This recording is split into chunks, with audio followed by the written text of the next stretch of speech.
That last one is speaking after dinner. So he will try to entertain his members. By my memory, he's been with the club for quite a while, and he is a funny guy, very entertaining, and a wonderful joy to be around. Please help me welcome Mike Schmidt. Do you do your own legal work? Mike. Yeah! Thank you. The United States has 5% of the world's population, and they've got 80% of the world's lawyers. Got one right there. Sue your neighbor, it's the American way. Now, sometimes you need an attorney. Let's say you go out and shoot somebody. You're going to need to find an attorney to help you think of some lame excuse to justify the shooting, or help you to explain why you didn't do the shooting. Now, other times you can successfully navigate the legal system without using expensive lawyers. Many years ago, back in the last century, long before I was a Toastmaster, I was driving through the Talladega National Forest, and I stopped to help a turtle cross the road. Now, this isn't the original Talladega turtle. This prop came from my backyard. But it's the same kind of turtle, so you get the idea what it was. So after I rescued the turtle, I thought, as long as I'm already stopped, I might as well smoke a joint. I'm only kidding. I didn't smoke a joint. I used a pipe. And as soon as I did that, I look up, and what do I see? Alabama State Troopers. So they arrested me for possession and DUI. As soon as I got out of jail, I started working on the case. I called the prosecutor and the judge in Alabama, and I explained to them at the time of arrest, I wasn't driving. I was, in fact, parked on the side of the road. And they didn't give me a drug test. So you're a lot better off driving stoned than you are driving drunk, because when you're drunk, it's obvious, and most cops got the test on them to test you. On the other hand, most cops don't have the equipment to do a drug test on the spot, so it's seldom done. Even though Georgia is one of the few states that's authorized to do that, they seldom do it, as far as I know. Now, 2 years ago, well, let's back up a little bit. Okay, so I'm talking to the judge and the prosecutor, and they had to drop the DUI charge, and I agreed to pay a fine for the possession charge. So I worked out everything over the phone. I just mailed in the minimum fine for possession. It was great.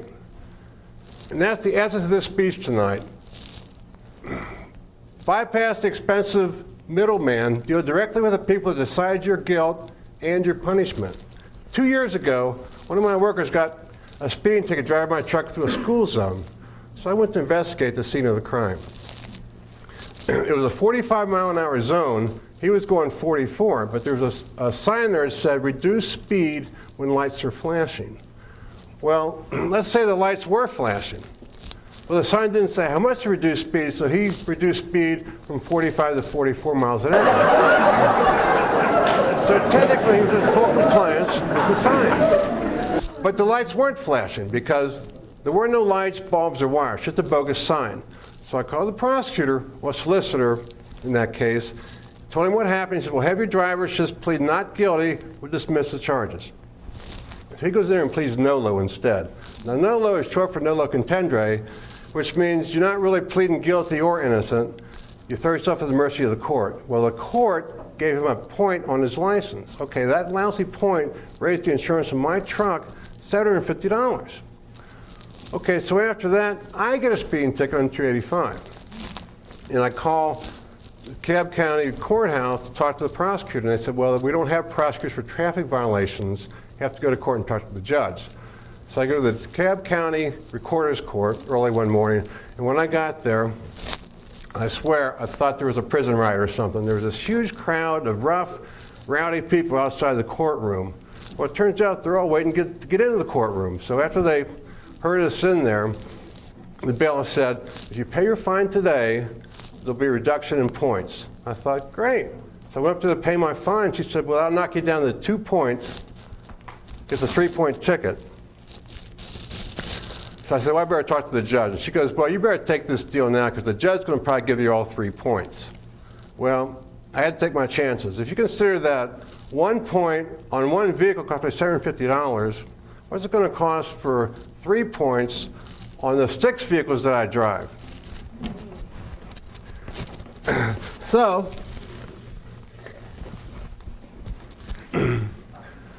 I signed up, number 1 spot on the court docket, and we sat us down in the order we were supposed to appear. Okay, there I was, the first spot on the bench, but for some reason, they called everybody else in front of me.